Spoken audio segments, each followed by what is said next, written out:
Hello everybody, my name is Schroeder, and today I'll be speaking to you on a more serious topic. I'd like to talk about the military. Now, when I say the military, I mean the United States military because I don't think any other military in any other country would have any relevance to you. So, what can the military do for you? The military can make you into a global force for good, as the Navy says. It can make you strong, Army strong. And it can make you one of the few, the proud, and the brave, Marines. However, as much as I respect every single person who enters the military and lives up to their dreams and their goals, I don't exactly agree with joining the military myself. Now, this may sound strange, and you might expect a speech about why you should join the military, but I'm going to be talking about the exact opposite. That's why I think you shouldn't.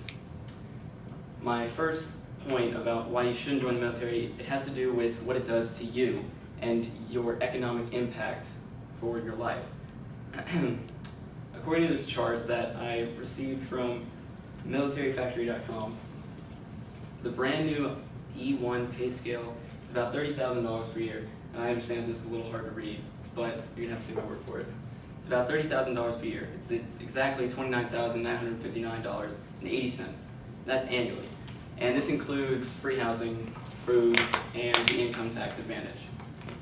Officers with college degrees earn much more, but only 30% of people in the military are made up of officers, or the military is made up of officers. After discharging from the military, if you served 4 years, you're entitled to a good GI benefit, and it'll pay for your college, but a lot of veterans are not even able to get through college.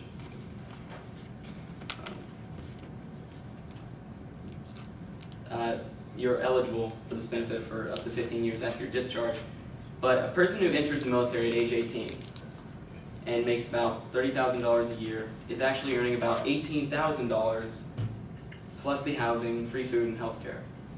When a person discharges in 4 years, he'll be earning about $25,000 plus housing, food, and health care. To compare this to a person who goes to college and gets a degree and spends 4 years in college, they'll be earning about $45,000 a year when they get out, and that's definitely a significant difference. That's a starting salary. And that was according to the National Association of Colleges and Employers.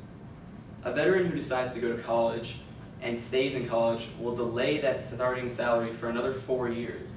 So even though you'll be making money from joining the military, while you are in school, someone else will be in the job market getting experience while you're still going to school for that. So when you get out of school after you've come out of the military, that person will have much more experience from their job, and it's going to be a lot harder for you to get a job because that person already has your job, in a sense. The civilian graduate will make about $45,000 on average, while the military vet is just going to school. Some veterans will go straight from the military to enter the workforce, and their military experience may give them the skills needed, but many employers require a college degree. So, all of that aside, what are the chances that you'll even stay in college? And you may say to yourself, well, personally, I would stay in college. You know, I'm a smart person. I'm not going to drop out or anything. But according to WashingtonGuardian.com, an estimate at the fall of 2012 was that 88% of returning veterans who had come back from Iraq and Afghanistan dropped out of college as a result from their high anxiety. They felt alienated, and their high reported levels of suicidal thoughts. So that's just the economic impact that it'll have on you. So you're going to have a rough time getting a job when you come back, and you might not even be able to make it through college just because a lot of the mental problems you might go through when you go into the military. So I guess you could consider the military like a job, but unfortunately, if you want to maybe, say, leave the military and go get a better job somewhere where you think, you could probably, maybe you get into the military and you say, oh, this isn't exactly what I wanted to do, but you want to leave, but you can't, unfortunately. I'm sorry, but there's no real easy way to get out of the military. You cannot just get up and quit the job if you see something that looks better for you. You have signed an agreement. You have signed your life for normally 4 years. You've signed your life away. If you want to leave, you can't. You could always be discharged, but having this done is no easy task to be completed. There's special ways to be discharged, but most of them involve injury, etc. And none of them really involve just quitting. According to the, again, joining the military is very honorable, and I respect everyone who does it, but there is a side of the military that may not be as apparent to many people as it is to the victims of it, and that is sexual assault and abuse. And even though this is kind of strange to hear that you would maybe, the military, very respectable men doing what they believe is right for their country, who actually have a lot of sexual assaults, or they sexually assault people. And according to the Veteran Affairs Office and NPR.org, 90% of recent women veterans reported experiencing sexual harassment, and 1 in 4 were actually raped. About 19,000 sex crimes take place in the military each year, and not all of these are just women. Unfortunately, there are men who are sexually assaulted and raped just as much as women are. However, the chance of a woman in the military being sexually assaulted or harassed obviously is much higher.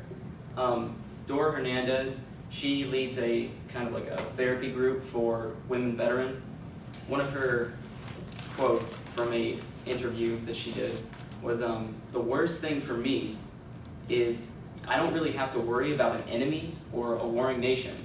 I need to worry about my own soldiers, because she and many other people in the therapy group were sexually harassed or raped.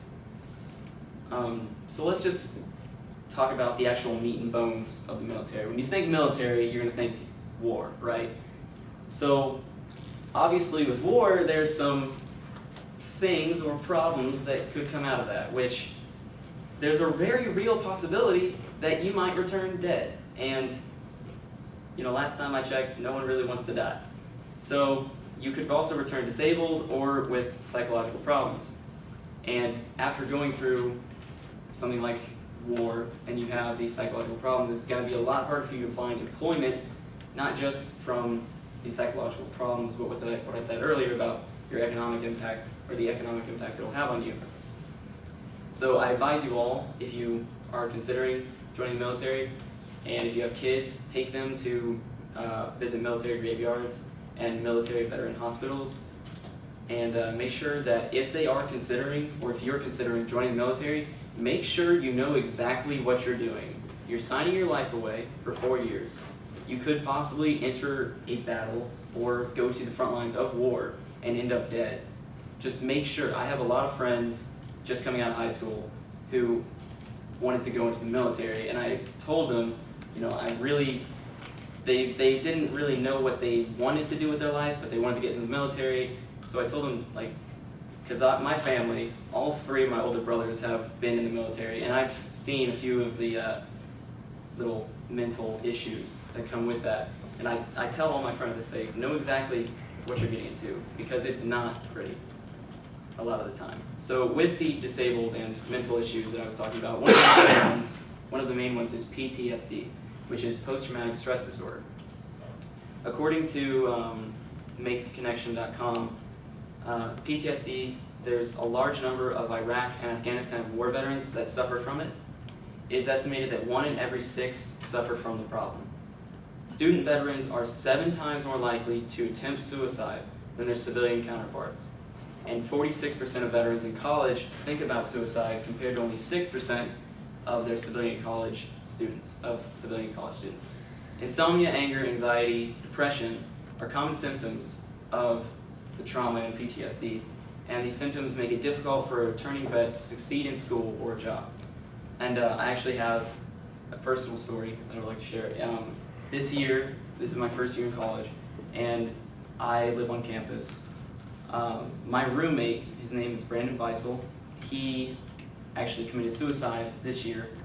He committed suicide on March, we heard about it on March 2nd or 3rd.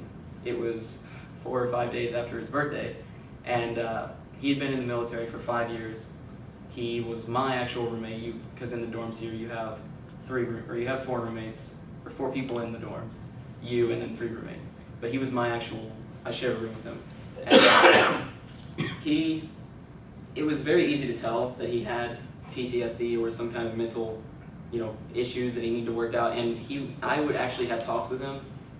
We would sit down at the table and just, like, if he would say something, a little out of the ordinary, like, I don't really want to say an example, but if he would say something that was weird, I would talk to him and be like, dude, you really need to get some therapy, you really need help. And I talked to him at least 3 or 4 times about it, and unfortunately, he was found by the California Highway Patrol around March 2nd or 3rd, and we heard about it from the CAs of the dorms. But again, if you're going to join the military, know exactly what you're getting into, because as I respect everyone who joins the military, but personally, I just wouldn't be able to do it, probably because I wouldn't survive boot camp, number one, but it's just not something that I would enjoy doing with my life. So it's important that you have a well-trained military to protect your nation, and there are many reasons to join and not to join. So we should be grateful to those who do make the choice to serve, but again, know exactly what you're getting into. Thank you.